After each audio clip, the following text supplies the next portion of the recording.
Well, good afternoon to everyone. I'm Bob Hathaway. I run the Asia program here at the Woodrow Wilson Center. Since this event is being webcast today and some of our viewers are most likely not based in Washington, I'll just say a word about the Wilson Center. We were created by an act of Congress in 1968. We are the nation's official memorial to President Woodrow Wilson. We're an institute for advanced study and research. And in a word or in a half of a sentence, we define our mission as attempting to provide a bridge between the world of the scholar and the world of the policy practitioner, in the same way that Woodrow Wilson's twin passions were with scholarly excellence and with public policy. This is a particular pleasure today for us to be sponsoring this event because both of our speakers have long-standing ties with the Wilson Center, and I'll get to that in a moment. But before introducing the speakers, if I may simply encourage everyone here to cut off your cell phone, your pagers, whatever electronic equipment you might have, because it really does play havoc with our web casts. So if you would cut them off, I'd be grateful. As you no doubt noticed, there is a table outside the doors of this room, which when we depart at 5 o'clock will be loaded with food and with drink. I encourage you to stay after this event and partake both of the food and drink, but even more so of the intellectual nourishment. Adjacent to that table is another table where you can pick up for a modest price a copy of this volume. And indeed, this may be the best deal you'll get today because you can get it at a discount outside. And I have a sneaking suspicion that if you buy a copy of the book, you might even be able to persuade both of the co-editors to inscribe it for you. So, lots of opportunities today.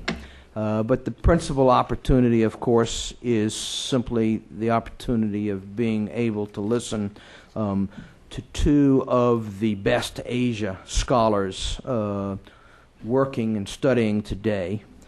They don't need any introduction, but since, again, we are being seen around the world, I'm going to give them just brief introductions. We'll hear first from David Shambaugh. David is a professor of political science and international affairs, as well as director of the China Policy Program at the Elliott School of International Affairs at George Washington University here in town. David has written and edited many books, the most recent of which is this book that we're going to talk about today. But just earlier this year, the Wilson Center Press brought out another one of his recent books entitled China's Communist Party, Atrophy and Adaptation. David was a visiting fellow here at the center in 2002 and 2003. And when a very young man, led the Asia program here at the center. So he has a long history, and David, it's always fun to welcome you back. After David makes some comments, we'll then turn to Michael Yehuda. Michael Yehuda is a professor emeritus in international relations at LSE, London School of Economics and Political Science. He is a visiting scholar now at the Seeger Center for Asian Studies, also at the Elliott School, George Washington University. He has written 7 books and, get this if you will, over 200 book chapters and scholarly articles. that represents something like 57 a year or something. It's an astonishing record. Michael was a fellow here at the Wilson Center in 2006 and 2007. So, gentlemen, it's wonderful to have both of you back. David, we'll turn things over to you.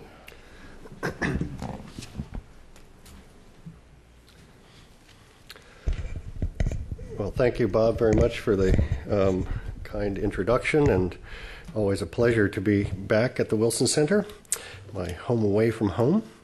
And good afternoon to all of you. Thanks for coming on a beautiful day like this.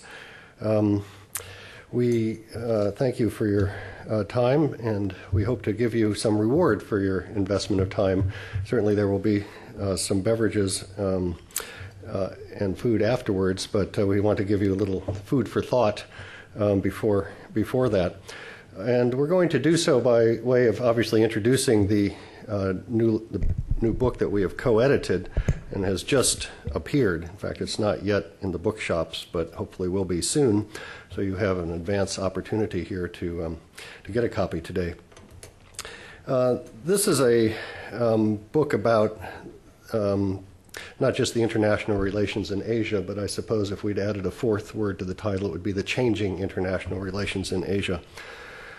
Because they have been changing and are changing rather dramatically in the post-Cold War period, but our sense was that the literature, at least the book monographic literature, has not kept up with the changes. The periodical article literature has better, but that the field of Asian studies could do with a volume that brought together many of the new developments in the region, and indeed many of the contributors to regional studies. So Michael and I partnered together in this volume.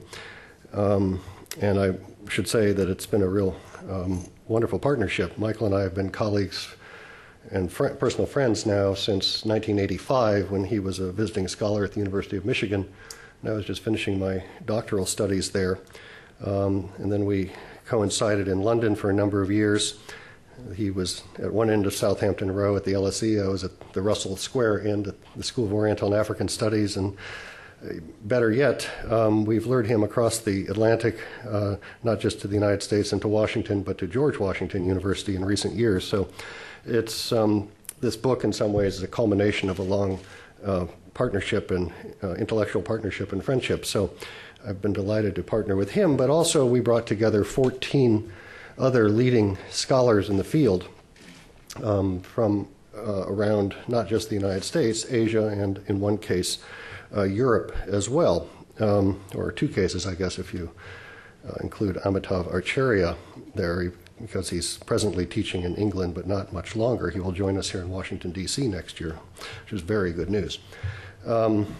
So our intent was to try and capture in this 16-chapter volume many of the core principal trends going on across the Asian region today.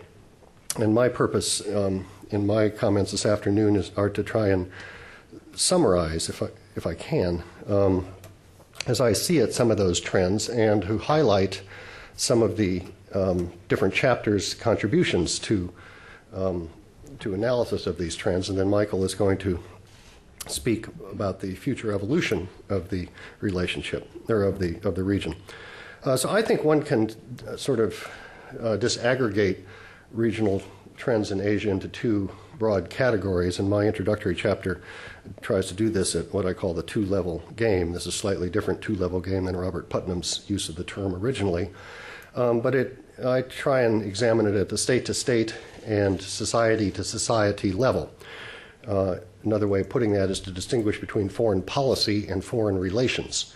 Foreign policy is something that takes place between governments. Foreign relations is something that takes place between societies. And too frequently, I think scholars of international relations focus excessively on the former and neglect the latter.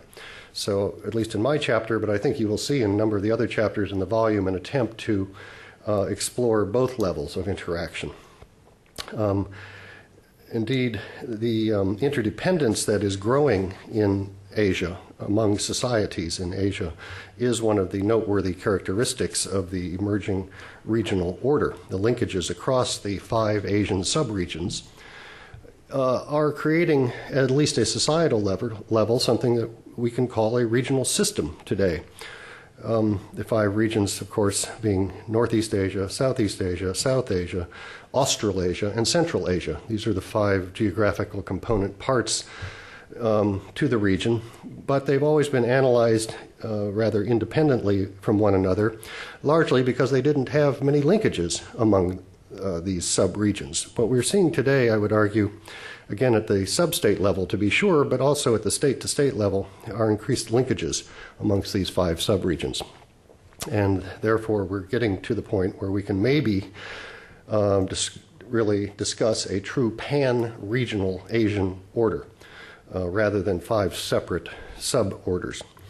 Now, the region is highly complex. It involves 37 nation-states and a number of different properties. But one can certainly see in Asia today a number of the hallmarks that have characterized the region for a number of decades. Let's just remind ourselves of some of these and then turn to some of the new features. We still have, of course, the American presence and alliance system in East Asia. We have had for some time now the phenomenon of rising China. We have had for some time, and still do, what I would call an uncertain Japan, uncertain of its own role in its own region. We've had for some time, and still do, a divided Korea and a divided China, and the existence of security dilemmas in each case between North and South Korea and Taiwan and the mainland. We've had over time, and still do, an increasingly confident and coherent ASEAN, Association for Southeast Asian Nations. We've had a region that has had more political diversity than probably any other region in the world. It's had a mixture of all kinds of political systems, from totalitarian despotic systems to full democracies, and a number of varieties of autocracies and semi-democracies in between.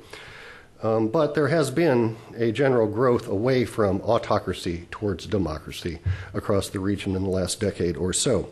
So that's not new, it's just ongoing. We've had for several decades dynamic economic growth characterizing not only the region but the world. This has been the most rapidly growing region in the global economy.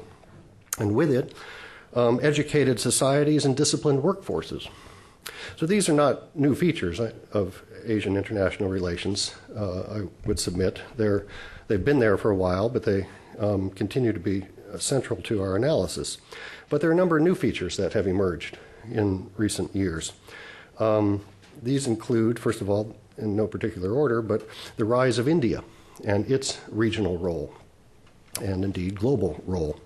India is not just a South Asian actor anymore, but increasingly a broader East, Southeast, and Central Asian, and even West Asian actor. So that's a new development. We're a re-engaged Russia, or at least a Russia that's trying to re-engage the region under Putin and Medvedev. We've had a rebalancing of major power relations in the region. I'll talk more about that in a minute. We've had the growth of interregional and extra-regional multilateral institutions, that is, say, within Asia and within the component parts of East Asia I mentioned before, but also between Asia and other regions of the world.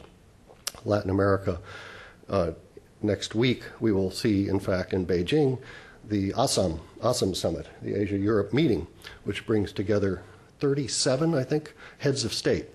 Largest such collectivity in world affairs today. So Asians are not only talking to each other in a variety of forms, they're talking with others in other parts of the world, APEC, and so on. We've seen increased intra-regional interdependence in all spheres. That's my second level of analysis that I'll speak more about in a minute. We've seen the growing impact of soft power and intercultural relations within the region. We've seen certainly the ascent of political and even radical Islam in Asia, most notably in Indonesia. We've seen the advent of terrorism all across Asia, not just in Southeast Asia, but also Northeast Asia, Central Asia, and South Asia. Many countries are victims of terrorism. China is a victim, India is a victim, Indonesia has been a victim, and Japan has been a victim. So that's relatively new and recent to Asia as it is to the world. We've had the rise of various non-traditional security threats on the regional security agenda, very significant change. And we've had newly separatist and independence movements in a number of countries rise to the fore, and in the case of Taiwan, maybe begin to recede a bit. And we've had a rather resistant Myanmar as well, and finally increased military modernization across the region. This is the world's largest area. Well, the military expenditure in Asia is now almost equal, just about equal in 2006 figures with that of NATO. So in expenditure terms, but also in procurement terms, we are seeing a region into which not only money is being poured, but arms are being poured. Asia is the largest importing region of any in the world for weapons. So these are new features, and they are added together with some of the older features that I mentioned to characterize the region. And the volume tries to speak to a number of these issues.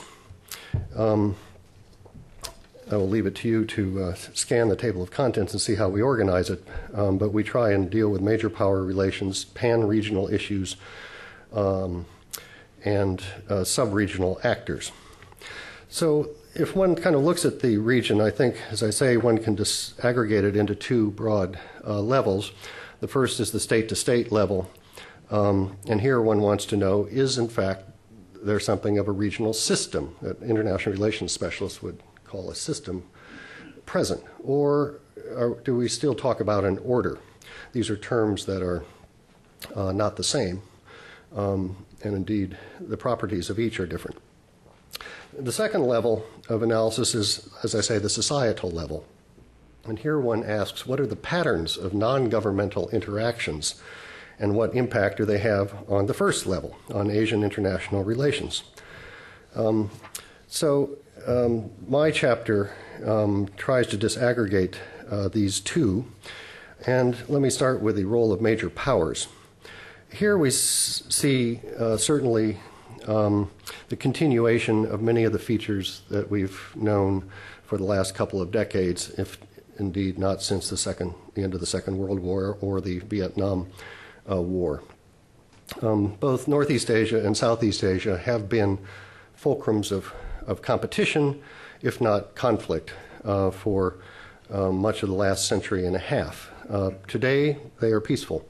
But it's clear that the major power interactions in the region are not static, and they still evince various suspicions and instabilities within them between the major powers, United States, Russia, China, India, and Japan. Indeed, Europe is also an actor in Asia, and we saw fit to put into this volume a chapter about the European Union and its role. It's certainly not a military or strategic actor in Asia, but it is very much an economic, cultural, and diplomatic and multilateral actor in Asia today. So we have an ASEAN. It's hard to speak of as a major power. It's a collectivity, obviously, of 10 independent states, but it is also making its normative influence felt, I think, on regional international relations. Of these major powers, clearly the United States, I think it's fair to say, remains the strongest power, measured both militarily and, at least until the last couple of weeks, economically. But those measures aside, many Asians perceive American influence and moral prestige to have declined significantly on a global but also on a regional scale. What is clear is that the Americans' power and reputation in the region is no longer uncontested. The U.S. Must now compete, I would argue, with Beijing and ASEAN and perhaps Japan in the marketplace of ideas, if you will, about regional order. And as a result, there is a very active discourse going on within Asia about regional order.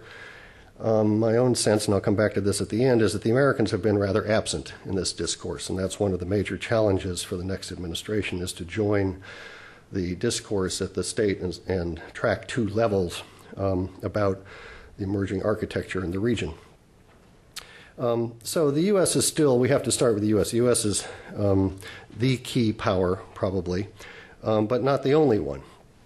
The major power roles are exhibiting, in my view, not classic rivalry, but indeed some strategic maneuvering among them, increased interdependence among them. We are not seeing, in my view, a bifurcation of the region between the 2 prominent powers, namely China and the United States. There is an element of strategic competition between China and the United States, to be sure, but it is not causing a kind of structural rigidity in regional international relations as we knew during the Cold War. Indeed, the defining characteristic of major power interactions in Asia today is that each of the powers maintains extensive and interdependent ties with the other. That's very different from what the Cold War period knew. The U.S. The U.S., China, and China-Japan and Japan-U.S. relationship is, I think, a key feature. The triangular relations that are emerging amongst these 3 of the most significant, strongest powers in the region is something that's new. And I think it's something that the new administration has got to take into account. Again, I'll come back to that at the end of my time. I want to say a few things about the implications of all this for the next administration. But the U.S.-China, China-Japan, and Japan-U.S. relationship have new properties to it, certainly since the end of the Koizumi era and the arrestment, if that's a word, of the free fall and the deterioration of Sino-Japanese relations that we'd seen during the Koizumi period. Since Koizumi left office under Abe, Fukuda, and hopefully Aso, we've seen a stabilization and an improvement of Sino-Japanese relations that I think is very significant for the region, and I hope that Taro Aso will continue those trends. There's been a lot of discussion in this city, in this country, indeed in Asia, about the U.S.-China strategic relationship. I would submit that this is what you might call a soft rivalry, not a hard rivalry. There are elements of strategic competition in this relationship, yes. We have to recognize them. We do so in the book. A number of the contributors to the book, particularly Philip Saunders' chapter, recognizes them. But the interdependence between the U.S. and China offsets that competitive dimension in the strategic realm, if you will. We also take up in the book the question of hedging. To what extent are other Asian powers hedging against China? And we find, or the contributing authors find, a mixture of responses by regional powers. We find essentially that Japan and India have both adopted internal and external means to balance China. These are the chapters by Sumit Ganguly and Michael Green, respectively. While at the same time, both Tokyo and Delhi are engaging with the Chinese. So it's a kind of a two-pronged strategy. Indeed, Shel Simon, in his chapter on Southeast Asia, finds the same thing, which reinforces the views of Evelyn Goh, who is, I know, at the Wilson Center this semester, and has written very well on this subject, although not in this volume, what she defines as ASEAN's omni-enmeshment strategy. Shel Simon shares that view. Philip Saunders' chapter on China is a very good description of how the Chinese have, in fact, understood this hedging or semi-hedging amongst its neighbors and have worked to assuage fears of its neighbors around the region and to build those bilateral relationships with each of them. So at a major power level, we have fluidity amongst these relationships, and it is not a static situation at all. Let me turn, just for the sake of time, to the role that the U.S.-China relationship has on regional dynamics. And say one more thing about that. And that's a point emphasized in the chapter by Hugh White on Australia, which I commend to you. Hugh White's chapter reminds us that, as does Shel Simon's chapter that I just mentioned, all Asian governments' nightmare scenario is for the United States and China to be locked into a conflict or even a competitive relationship. They all seek to have a good, functional, working, cooperative relationship between Washington and Beijing. Why? Because they don't want to be put in the middle of such a competitive or potentially conflictual relationship. And they work hard to avoid such a situation. It is not a strategic inevitability in the eyes of Hugh White as it is, say, in the eyes of John Mearsheimer. So while there is hedging going on, all parties in the region seek to have a stable relationship between the two major powers, Washington and Beijing. This does, in a way, buffer the competitive dynamics that are existent in the U.S.-China relationship. And that's a good thing, I think. If we turn to the sub-state interactions in Asia, there are a variety of indicators that one can look at to prove the interdependence thesis. This is a region now which is thick with society-level interaction that, to be sure, is facilitated by state-to-state relations. Societies can't interact unless governments give them the opportunities and the framework in which to do so. Just take two regional countries that do not give their societies the opportunities to do so, Myanmar and North Korea, okay, both isolated from the broader trends in the region, economic, intellectual, scientific, cultural. But all the other countries in the region are interacting on a number of levels. Trade is probably the clearest indication of this phenomenon, and we have an excellent chapter in the book by Ed Lincoln, that demonstrates this at both the trade level and indeed the intra-regional investment level. All Asian states now do more trade with each other than they do with states outside the region. And intra-regional direct investment far outstrips FDI originating extra-regionally, i.e. from Europe or North America. And the region is increasingly bound together in a series of free trade agreements and other linkages, whether they're multilateral or bilateral FTAs. There are now no fewer than 38 FTAs in force in the region, 4 pending ratification by parliaments in their different nations, and 16 more actively under negotiation. I have a small chart in my chapter that shows this kind of spaghetti bowl interaction. It's just mind-boggling when you think about it. Intra-regional, institutionalized economic interdependence. The U.S., by and large, has had a preference for bilateral FTAs. That's the first thing to say. And secondly, has remained generally outside of these. Tourism and higher education are another indicator of inter-regional interdependence. And I have some figures there that I won't take the time to explicate now at both the tourist level and the student level.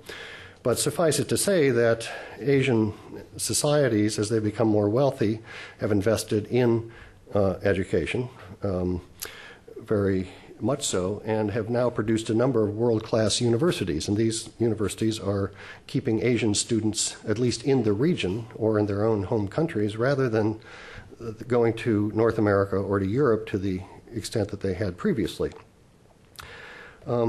It's also producing more innovation. If you look, for example, at Nobel Prizes awarded since 1990, including last week, there have been 12 Nobel Prizes awarded to Asians over this time period, and most of those to Japanese scientists, as we saw last week.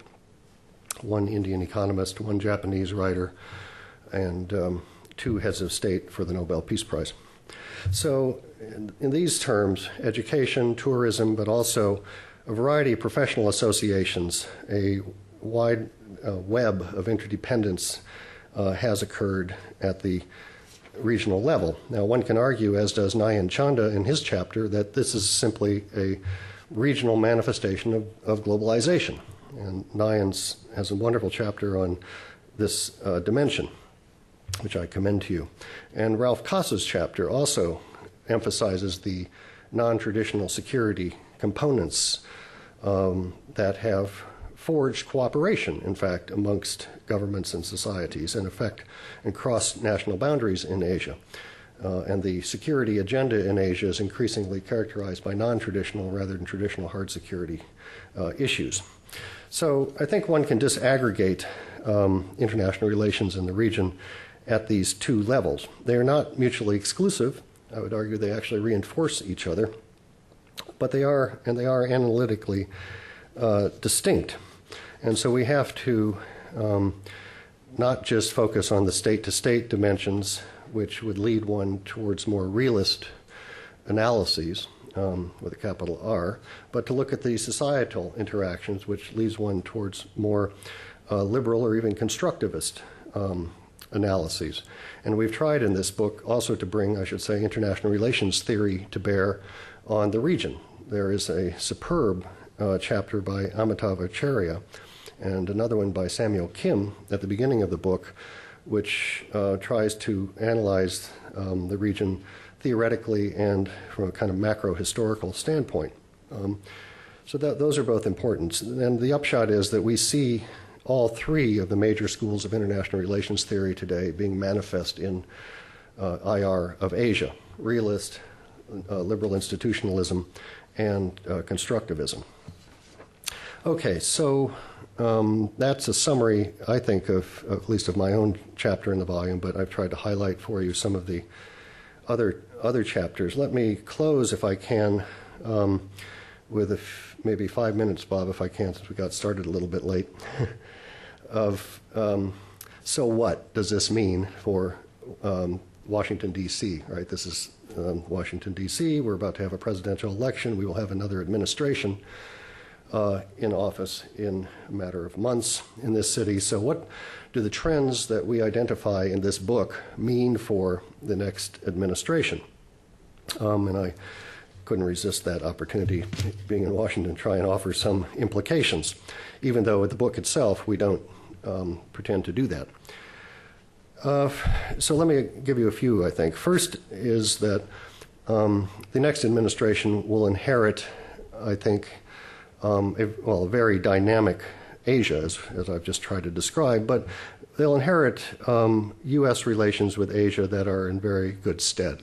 I give the Bush administration's Asia policy team rather high marks on managing relations with the region over the last 8 years. Much higher marks than any other part of the world.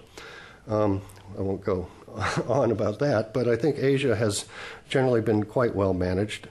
And there are a lot of things going right in Asia, not only in their own right, but for the United States, two of which I would note in particular: cross-strait relations between Taiwan and the mainland, and Sino-Japanese relations, the improvement that I alluded to earlier in the Abe-Fukuda periods. Those are key relationships that had been at the heart of the competitive dynamic, if you will, sources of instability, chronic instability in Asia. Today, these can change, but today, at least these two issues are much more stable and have promise for further improvement. So the new team coming in inherits a pretty good policy from the outgoing team. What should they do? Let me give you a list of to-dos. First, I think they should read this book. Right? Buy it first. Buy it and read this book. And to really look at the Asian region fresh from what it really is, not from imposing some kind of template, intellectual template, or what's the word? It's sort of construct a fallback construct onto the region. I'm always struck when new administrations take office in this country, when it comes to Asia policy, they fall back on this kind of template that they all reiterate. And there are always four components of the template. Got to strengthen alliances, have to promote free trade, have to promote democracy and human rights, have to control proliferation of weapons of mass destruction, all of which are very important. And whether the Democrats or the Republicans win, I can predict we will hear those four themes echoed. We already, if you read the articles by the Asia advisors to both campaigns, you already see these four themes coming up in those fora. So, but I think the region has changed, and I think the template needs to change a little bit along with it. The book is full of examples about how the region has changed. The first element of change, let me give you the big changes. The first is, I think, that the most important regional actor in Asia today is China, okay? And that therefore the most important regional relationship in Asia today is the U.S.-China relationship. That is a big change in the post-war era. That means it is no longer, and I don't mean to offend our Japanese friends, but it is no longer the U.S.-Japan relationship that is the most crucial to Asia today, in my personal view.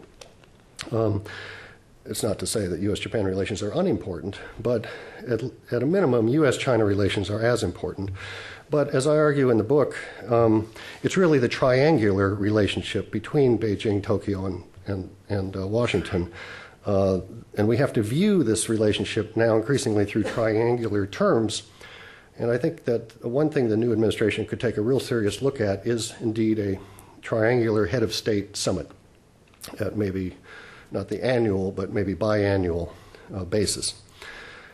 And as such, since the China relationship is the most important one, I think that the American Asia policy team, which has largely been dominated by Japan hands over much of the last half century, now needs to bring more China hands and Southeast Asia hands into it.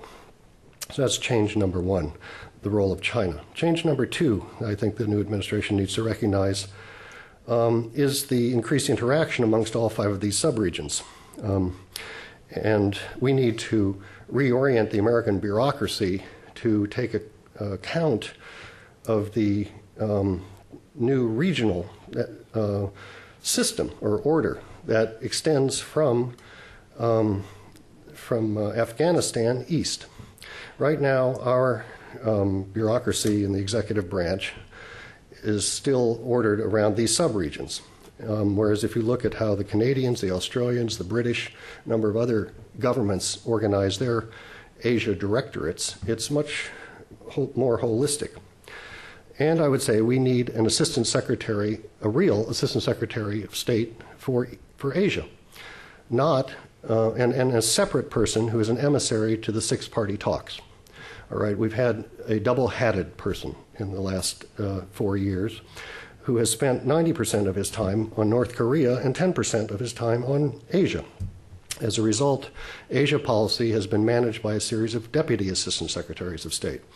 I think we need to separate those two functions. We need a very high-profile person to represent the United States in the six-party talks, but we need a full-time Asia, not just East Asia, Asia assistant secretary. Third big change, in my view, is to recognize the emerging multilateral architecture in the region, of which there are many overlapping components. The United States has been, I think, rightfully criticized for being absent from or dismissive of this emerging architecture, other than its rather myopic emphasis on APEC. I myself think the new administration should sign the Treaty of Amity and Cooperation and thereby qualify itself to join the East Asia Summit. I think the U.S. should become much more involved in the ASEAN Regional Forum and strengthen it as the regional security mechanism, and should become much more proactive in the emergence of a possible Northeast Asia peace and security mechanism, which is growing out of the six-party talks. There's a working group, for that Russia chairs. All of the other five parties are very active, or at least four of the parties are very active in producing concept papers and so on for this potential Northeast Asia peace and security mechanism. The U.S. has only grudgingly said it's supportive of it, but is giving no serious intellectual thought to it. And we've got to get with that. And finally, I think the United States should give some thought to joining the Shanghai Cooperation Organization. There's a whole series of elements, tiers, if you will, of this emerging regional architecture in Asia that the U.S. has opted out of and needs to become part of.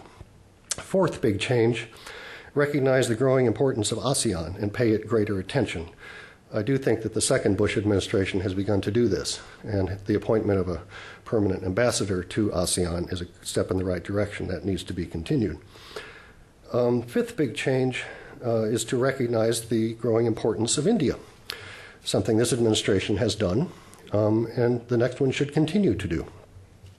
Sixth is to recognize the decline, or I should say the relative decline of American soft power, but not overstate it.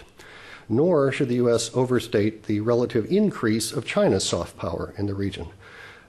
These are relative shifts, but as the very excellent Chicago Council on Global Affairs survey of soft power in Asia that came out this summer indicates, indeed, America's soft power remains quite robust in the region, and China's soft power is quite weak, in fact. I would commend you to look at this survey because it's the first time that there's been a multinational survey done in 6 different countries on this subject. So there's some real empirical rather than impressionistic data here, and it's kind of counterintuitive. Seventh suggestion I have is to recognize the Asian emphasis on process of diplomacy. In Asia, process is substance. And the American impatience for Asian process, Americans need to become more patient with Asian process, both at the track 1, but particularly the track 2 levels.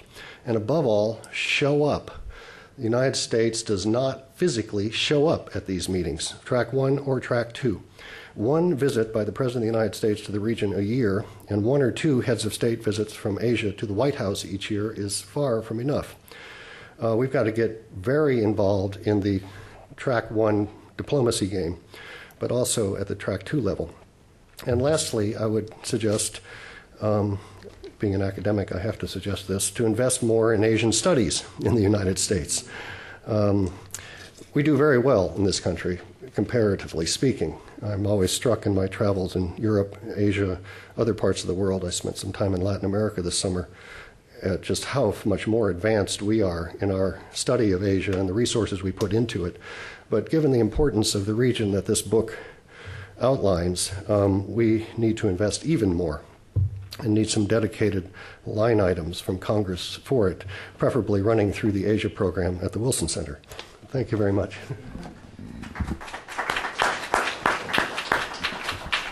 Thank you, David, and I can certainly endorse that last plug. Michael?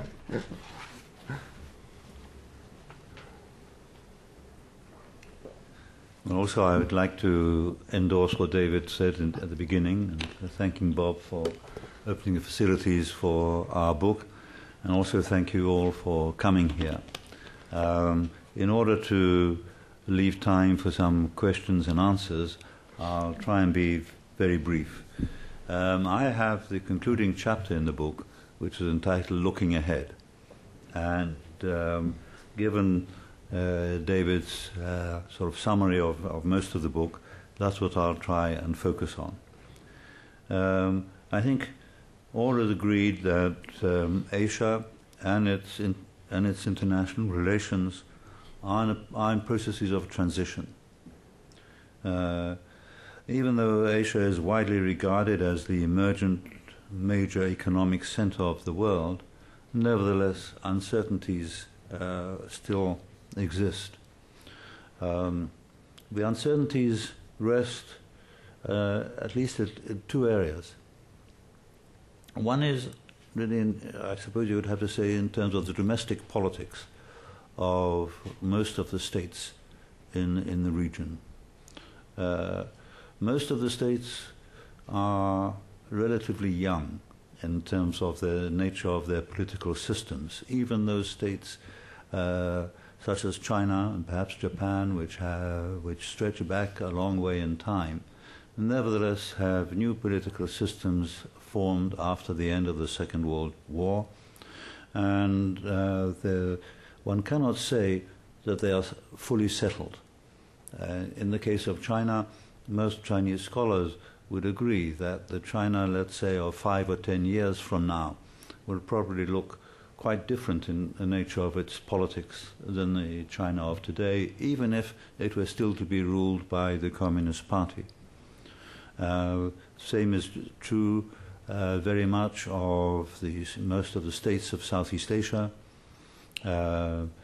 India itself too, although one could argue that its political system is unlikely to change in a fundamental way, nevertheless it's going through profound changes.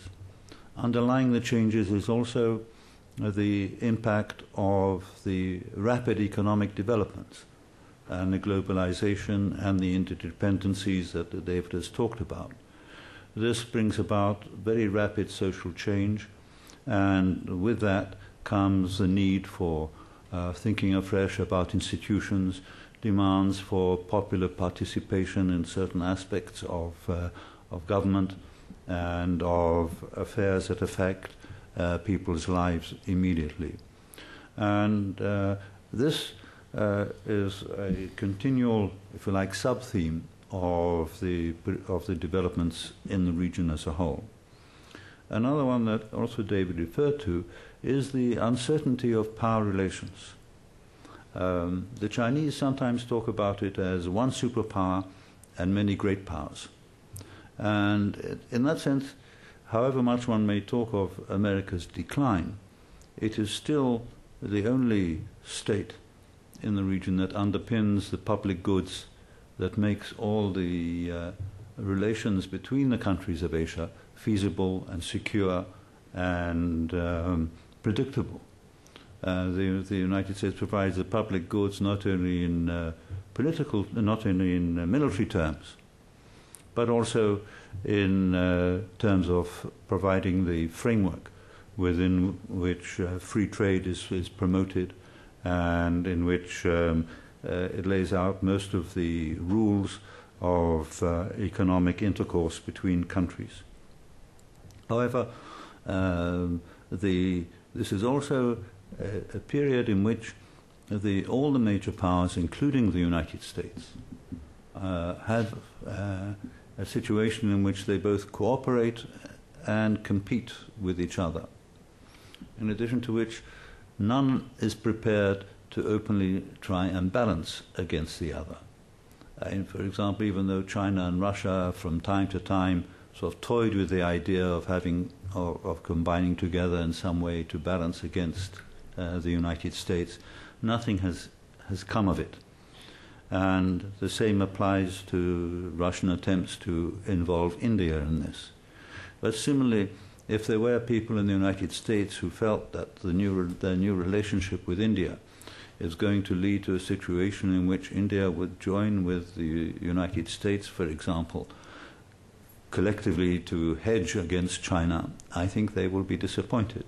I think India has its own commitment to its own independence, and whatever troubled relationship it will have with China, one has to bear in mind there are also major areas where they cooperate, and so I think therefore we're dealing with a situation in which there's a lot of fluidity and uncertainty, and I don't think that's going to change anytime soon.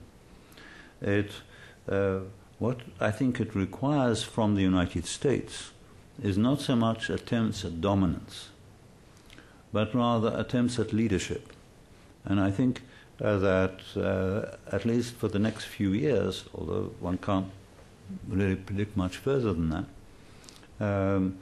most of the countries in Asia do look for American leadership across the whole range of big issues, whether it has to do with traditional security matters. After all, one of the characteristics of our region is few of the countries trust each other. Even within the framework of ASEAN, where they've been working together with each other for 40 years or more, there's still distrust between neighbors, and there are still very difficult relationships that they have. Not to mention, of course, relations between China and Japan, or South Korea with Japan, even though both are allies of the United States. And one can go around the region and find that that element of distrust remains. And I don't think any of them, any of the major powers there would welcome China or Japan or India or what have you to try and provide the basis for leadership in dealing with the many complex and varieties of issues that Asia faces.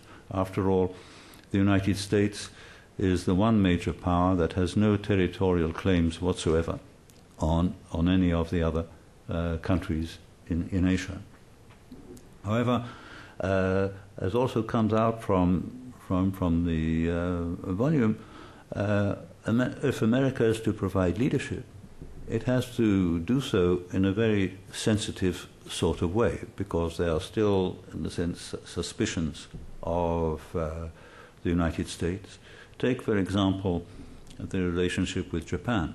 Within Japan, there's the continual fear, as the chapter by Michael Green brings out, that the United States could involve Japan in conflicts in which it has no interest.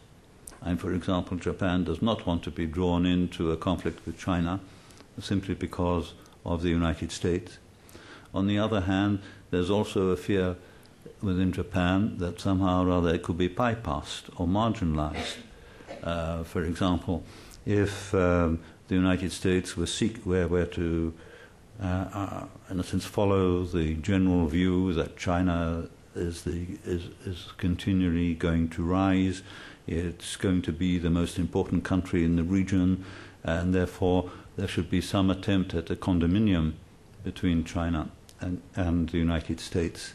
That would leave out Japan, and there would be reactions to it. It's very uncertain what the nature of the reaction would be, but there would be one. So therefore it requires great sensitivity for the United States in providing leadership. It has also to pay attention much more than it seems to have done so far to, if you like, the new non-traditional security issues that are becoming more and more prominent. One of the ways in which China and Japan have been able to forge a better relationship is through working together in handling problems of pollution, handling problems of energy. Japanese technology is recognized as the most advanced in handling energy efficiency, which is a major issue for China, but also for Japan, because Japan suffers from the pollution coming from China. There are joint interests here, and these affect another area of security, which is more human security, and these are areas where Asians are finding they have to work closer together.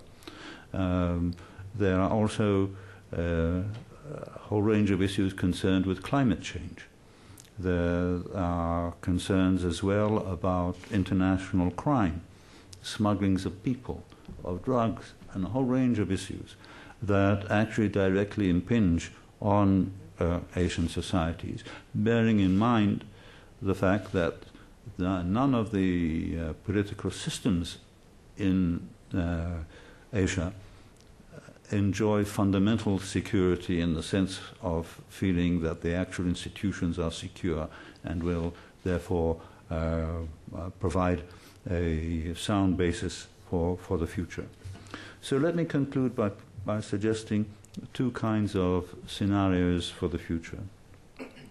One would be based, if you like, on a continuation of what might be called American primacy. This does not mean dominance. It does not mean that America can lay down the law to others. It doesn't mean that America can dictate to others. It means that America, in a sense, has to be engaged in working with others, within multilateral frameworks, as David suggested earlier. Clearly, the United States also has to put its own house in order. And the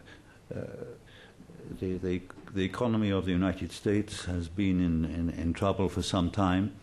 It's not just the question of this crisis, and a situation in which the East Asian states sort of hold such vast amounts of American debt is not a prescription for long-term stability, and also by running its own economy better, they will find that American prestige and general confidence in America would grow.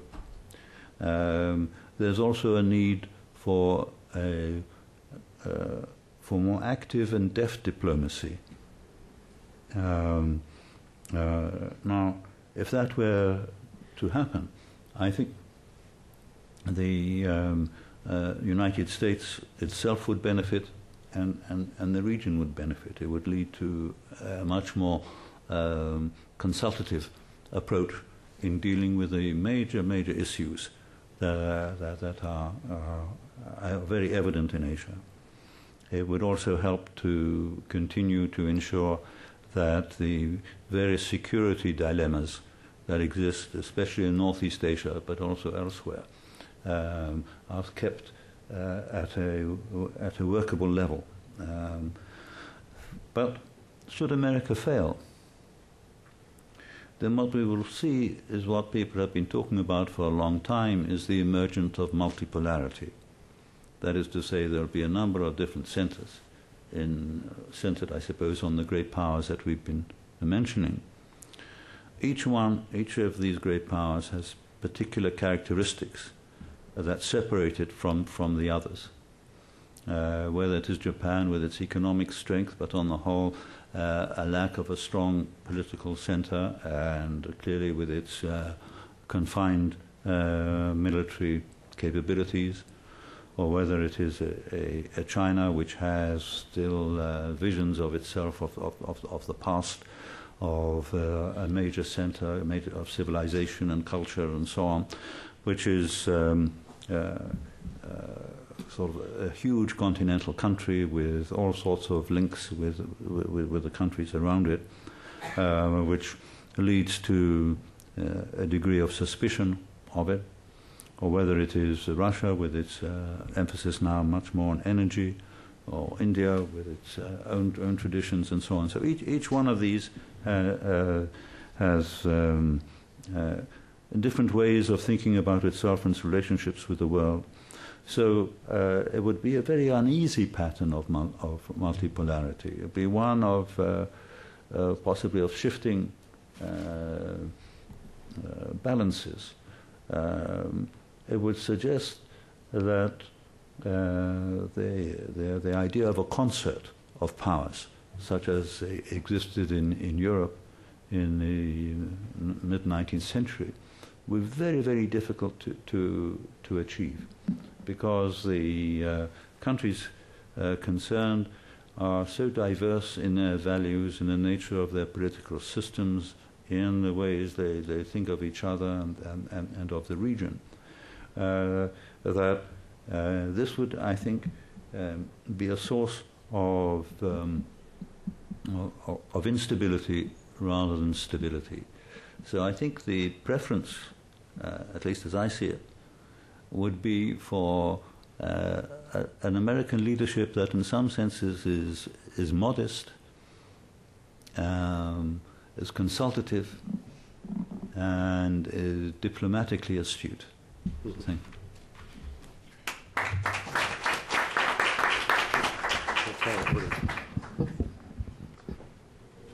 Michael, your last sentence provides a pretty tall order for all of us.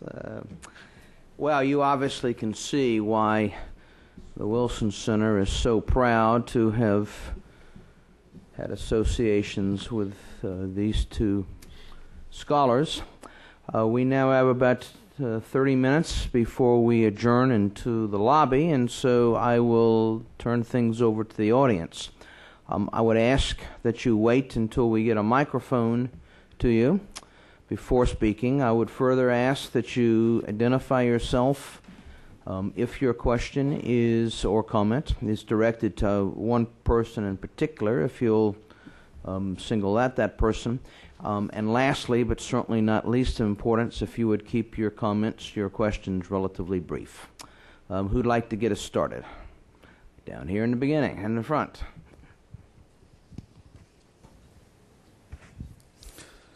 Yeah, Chia-Chen, freelance correspondent. I did not read the book, but I don't know if this has been covered in the book or not, but you did mention.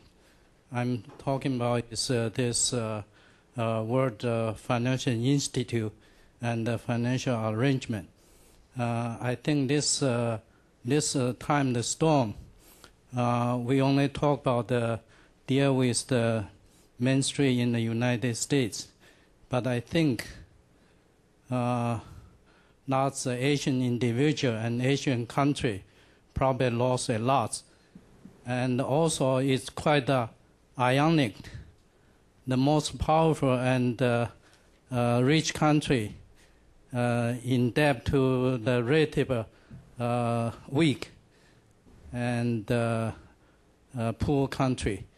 And how we going to deal with this current situation, and also, as you said, looking forward, how to have a further arrangement in the future. Thank you. Michael, you touched on these issues very briefly. Do you want to take the first stab at it? Well, I'm not an economist, nor do I know much about international finance. However, what has come out of this crisis, which is still ongoing, is that everybody is affected by it. Even the Japanese, who initially felt that it wouldn't affect them, have found that they are very much affected. The Chinese leaders who have recently met in a plenary session of the Central Committee, which was in advance supposed to deal with the next stage of reforming agriculture, had also had to address this financial crisis and hope that it will not derail them in some way. They seem to have decided that they will not try and dispose of their enormous dollar holdings. So, in many respects, it's still a question of waiting to see how this crisis will unfold, how it will be settled, whether it will still leave the United States in a position where under the new administration they can recover.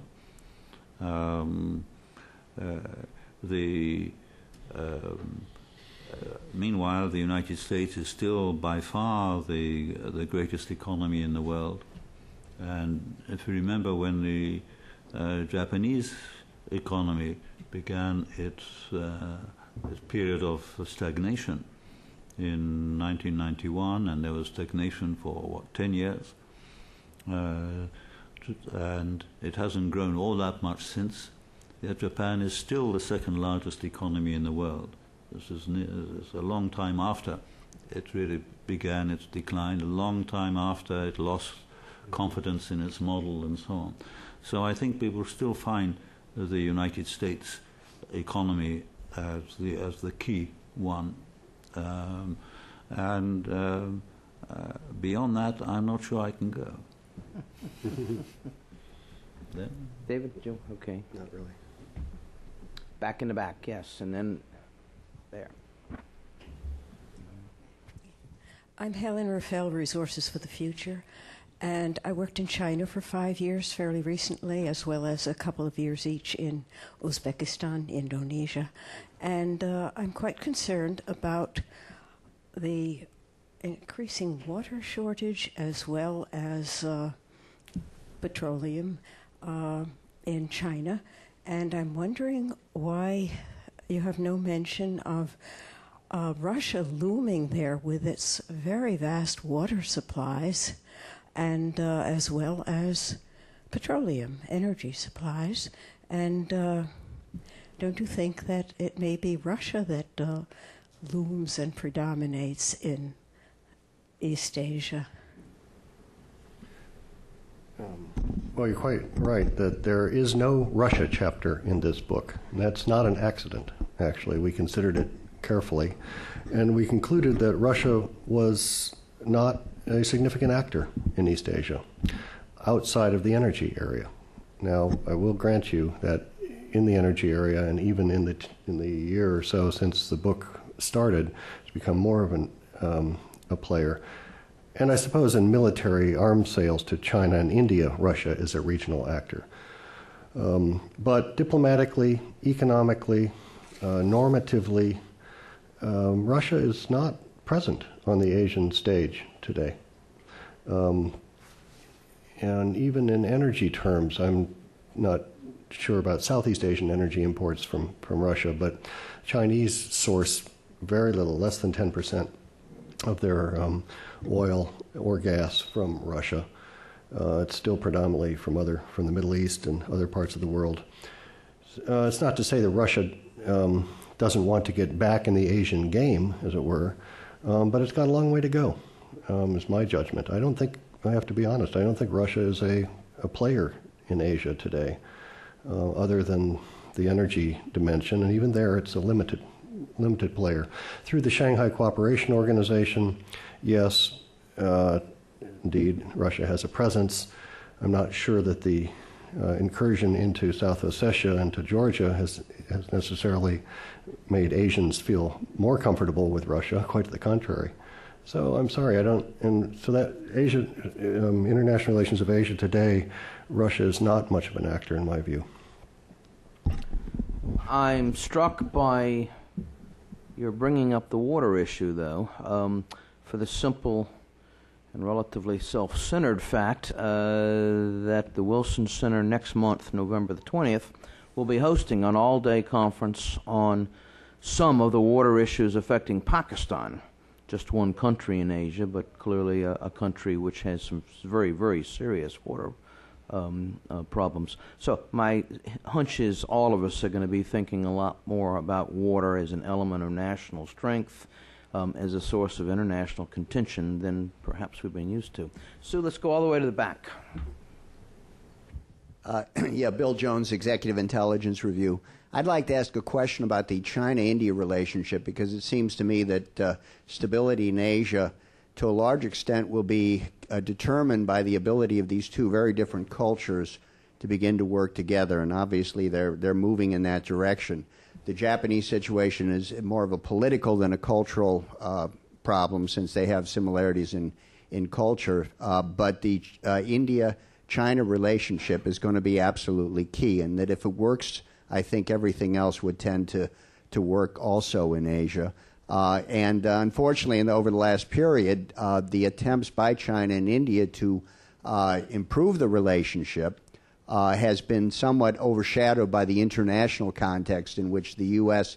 has seemed to play a kind of a game of tilting towards India as a hedge against China. And I would like to ask, both of you, if you've mentioned this in the book, or if you would have any recommendations for, especially for a coming administration, how they should handle that problem so as to become a contributor to peace and not a hindrance to it. Well, in the book we have a chapter on India's rise, and the main argument in it is that the United States has played an important part in facilitating that rise, and will continue to do so. On the other hand, there is a recognition in that chapter of the importance that India attaches to its own independence, to the fact that within India there is a sort of a vibrant political discourse about its new developing role in the world, and there is, in a sense, a basic support for the course of economic reform and opening up that India has taken. And I think there is also support for India's attempts, and successful attempts, to reach beyond its South Asian geographical sort of limits to which it had been reduced for a long time. And so India has become a more significant player in Southeast Asia. And the relationship with China is a complicated one, but both sides recognize the need for accommodating each other to a certain extent. China has changed its position on Pakistan's relations with India, although China is still, of course, a major supporter of Pakistan. And I think that both parties believe in, if you like, in what's called the principles of coexistence of countries with different systems and different cultures, for that matter. So I don't think the differences of culture is going to be too big a barrier. I mean, their trade has grown exponentially and is expected to continue to do so. There is competition, but if you like, there isn't sort of outright rivalry. And India is, for example, an observer in the Shanghai Cooperation Organization. It wants to have some degree of influence, but again, it doesn't see itself as a rival to China there. I would agree with what Michael just said, and add maybe two thoughts.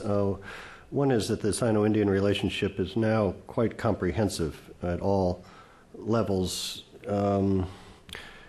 certainly at the state-to-state level, even military-to-military level. The trade is growing significantly. I think it's almost 30 or in excess of $30 billion now.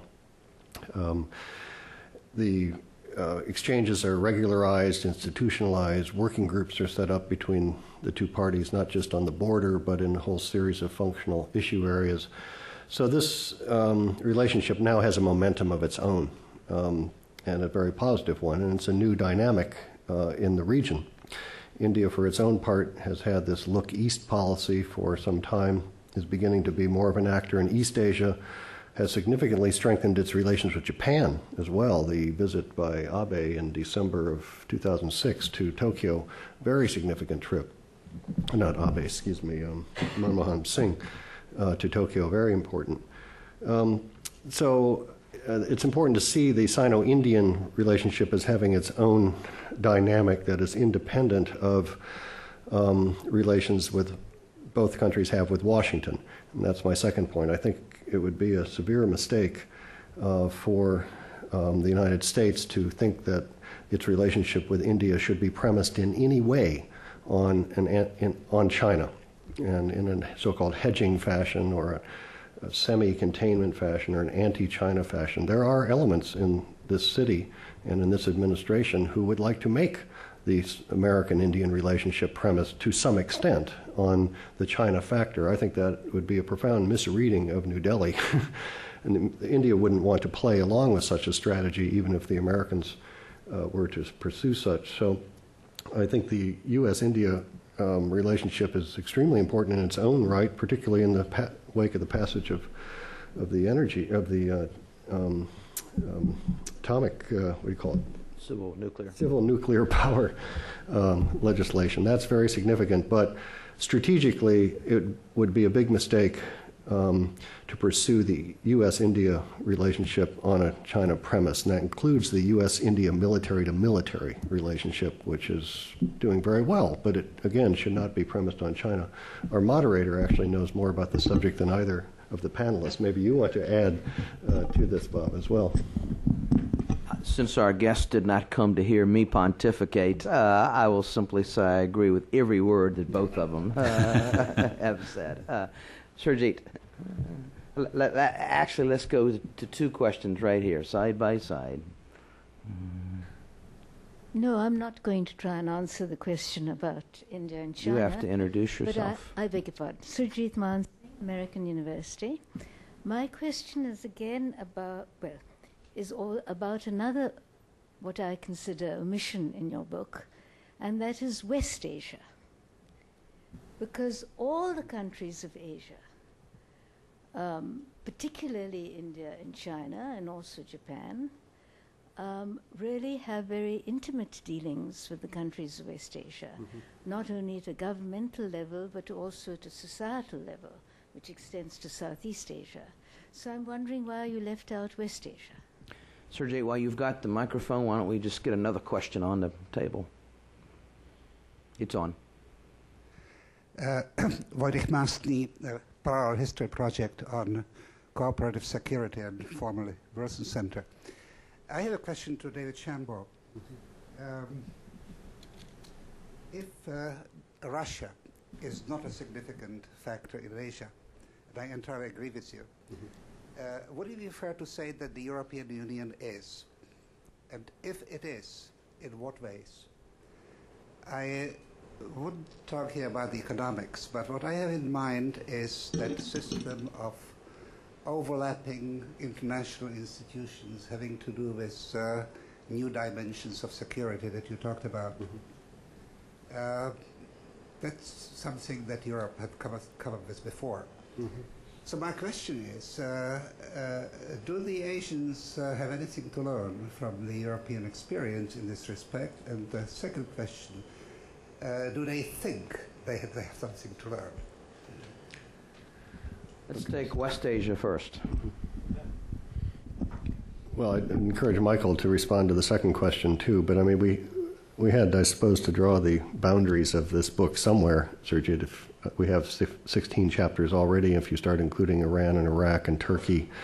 We did have Central Asia, and we had to make a decision, in fact, do we include Central Asia in this volume? And the answer was yes, because we see the Central Asian countries as more engaged in East Asia and in South Asia in this emerging system than we do in Iran. I mean, I have to ask you, to what extent is Iran an actor in Asia? To what extent is Iraq an actor in Asia? To what extent is Afghanistan really an Asian issue? I would like to see the solution, the stabilization of Afghanistan, personally, to involve Asian countries. I think NATO would be very wise to call upon other Asian countries to help stabilize this deteriorating situation in Afghanistan, but to date, NATO hasn't seen fit to do that. So I think it's, partially an empirical, my response to you is partially empirical definition of involvement in Asia, but also kind of conceptually. West Asia, at least for Americans, is still part of the Middle East, conceptually. It's not yet part, to include these 5 subregions that we've talked about is a big conceptual step for Americans. Let's be careful not to overstep. And for India, I can see why you would ask that. India does look west perhaps more than it looks east in its relations. But if you ask the same question about ASEAN or Japan or China, I'm not sure you get the same level of interaction in West Asia as one does for India.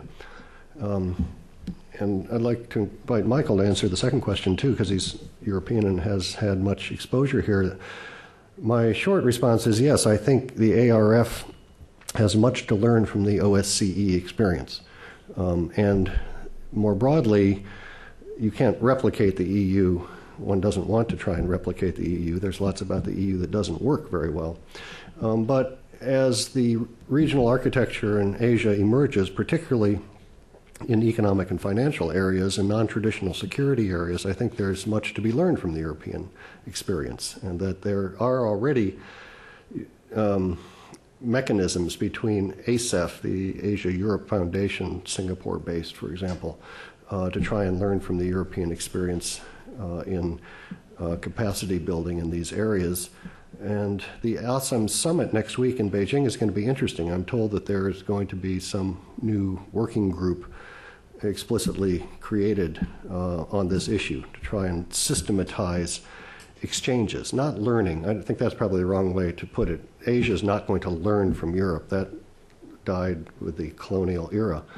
But some exchanges of views about how institution building, and particularly the OSCE confidence building measures have emerged, and how some of that might be absorbed by the ARF and even this Northeast Asia peace and security mechanism that we were talking about.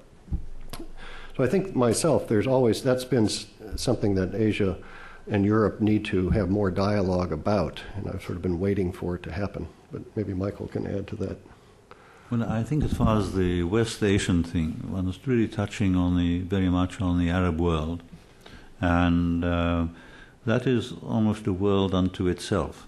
Whereas if you look at the regions or the sub-regions that we have included in here, they're all very much engaged with each other on a both short-term and long-term basis. They're chancelleries who think about their foreign relations, their foreign policies, seem to have these sort of Asia or East Asia as a central part of their thinking. And beyond that, one can say that maybe Turkey, Iran does have sort of impact on Central Asia, but relatively they're minor players in Central Asia as well. And David says you have to draw a line somewhere. Now, we've included Europe for several reasons. One is that unless you're going to confine international politics purely to issues of military power, then Europe is an important player. As far as China, Japan are concerned, Europe is the major market for that is of highly developed countries other than the United States, and therefore it gives them a kind of a general balance in their economic relationships and in their sense of transfers of technology and so on. In addition to which, given that Europe has a long history of relationships with Asia, there are various kinds of social continuities of links, as well as just serving hard economic interests. And politically, Europe has become an independent factor. At the time of the Cold War, Europe was perhaps very much focused on its relationships with obviously with its own areas of the Cold War, and didn't want to get sucked in very much to the East Asian ones. The Europeans were not anxious to participate, say, in the Vietnam War, even those that were tightly linked with the United States.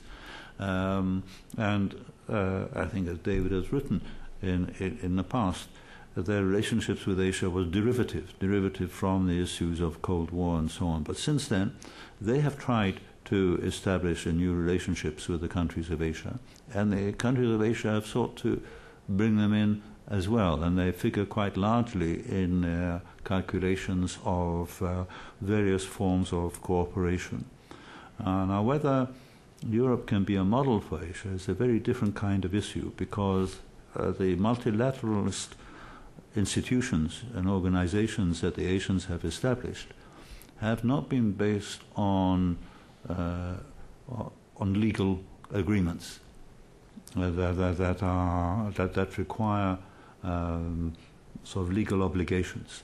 They have been based much more on the emphasis, as David said, on developing process based on consensus, based on consultations. It's a very different kind of approach to multilateralism than the one that exists in Europe. And in Europe, there's a demand that if you want to be a member of the European Union, you have to fulfill a number of very strict requirements in terms of changing the nature of your society and politics and so on. This is not the case in Asia, and indeed one of the problems of ASEAN is how to marry this idea of non-interference, consensus, and so on with dealing with the phenomenon of Burma or stroke Myanmar. Now, when it comes to looking at some of the specifics of what the nature of the cooperation should all be about, here's where the Europeans are seen to have something to offer, and the East Asians do find consultation with the Europeans worthwhile, but not in the sense of copying. Let's have one more question, and then we will continue this discussion outside. Michael, let's go right here. Okay. Just continue from your point on ASEAN. Let me encourage you to introduce yourself. Oh, sorry. I'm Supat from the Institute for Multi-Track Diplomacy. I just wondered about since you mentioned that the next administration should recognize the importance of ASEAN, I wonder what is the U.S. role in ensuring a future role in ensuring the integration and stability in ASEAN, because I have a sense that ASEAN is going to be a neutral, so to say, a neutral framework for U.S. engagement in the region in the future. And I am myself from Cambodia, and I feel that the integration right now we have some problems with, for example, Thailand. And so what is the future role of the U.S. in stabilizing Southeast Asia? I'm not sure that's the way to approach the question. I think it's not for the United States to stabilize Southeast Asia. It's for Southeast Asia to continue to stabilize itself. And indeed, ASEAN's sort of new life was bred from your own country. In the Cambodian crisis of the 90s gave ASEAN an identity and a confidence and a bureaucratic momentum that it's carried forward to this time, and is now more than 30 years old, has a new charter, needs to be ratified, to be sure. But I think we have to say that we, the United States, as I was trying to indicate in my closing remarks, need to take ASEAN as an institution much more seriously in American diplomacy, and to engage it. This second Bush administration has begun to do that. I give them credit after tremendous neglect in the first administration, but that's something the next administration can pick up on. And indeed, if we have a president that spent some of his early years in Indonesia, that's a good thing. But I would not, I think it's the days of Americans sort of trying to stabilize Southeast Asia are long gone. And if anything, if Americans destabilize Southeast Asia, and I think we're kind of looking at it the wrong way. But the U.S. needs to engage with ASEAN far more than it has in recent years. And needs to help strengthen ASEAN-based institutions. As I mentioned earlier, the ASEAN Regional Forum is an institution that could use a strong infusion of resources and major power support. You know, there is going to be no Asian version of NATO. I'm not envisioning that, but we need to have a pan-regional forum that can subsume both hard and soft security issues. The ARF is the best candidate around, but without the Americans deeply involved in the ARF, the Chinese agnostic about the ARF, Japan sort of passive in the ARF, it's not going to happen. So I think the U.S. could take a role here, an important role. Last thing I'd say about the U.S., to add to my earlier list of things to and not do, I think the Americans have to change a lot of their language when it comes to Asia, and some of the conceptualization that lies underneath that language. If I had a dollar for every time I've heard in the last few months about the need for American leadership in Asia, I would be a rich man. I think that's a wrong way to think about America's relations with Asia. Partnership is a better way to think about it. Hedging is another term that should be struck from the American vocabulary on Asia. That's, if you're going to hedge, you don't want to say you're hedging. That's the first rule of hedging. Strategic hedging. It's not conducive. We, in our documents, in the Bush administration documents, talk about China being at a strategic crossroads, is a phrase that I think can be struck. Another one, peer competitor. The United States will tolerate no peer competitor.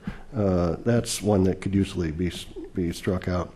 Primacy, Michael used the word earlier, not that he supports American primacy, but you know, all these terms are come out of the Cold War, and we're into a different era. The United States needs to reconceptualize its role in Asia and use a kind of language that is more acceptable and more realistic to the region as well.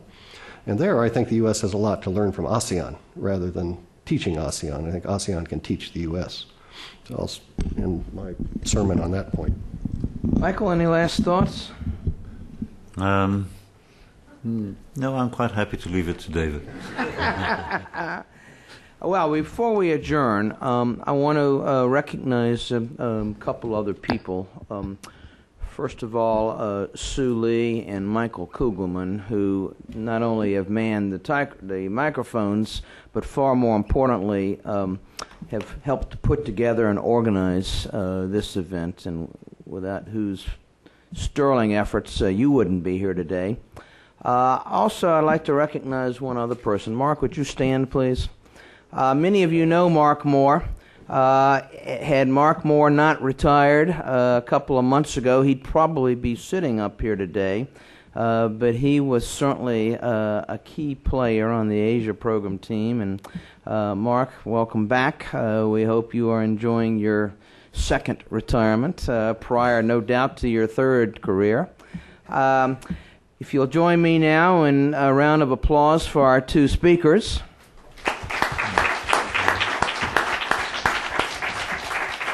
Stay, buy a copy of the book. Better yet, buy 2 copies. Remember, it's at a discount. Stay to enjoy the refreshments. Please let our speakers move into the lobby so they too can get something to eat or drink before you pounce on them. Thank you very much.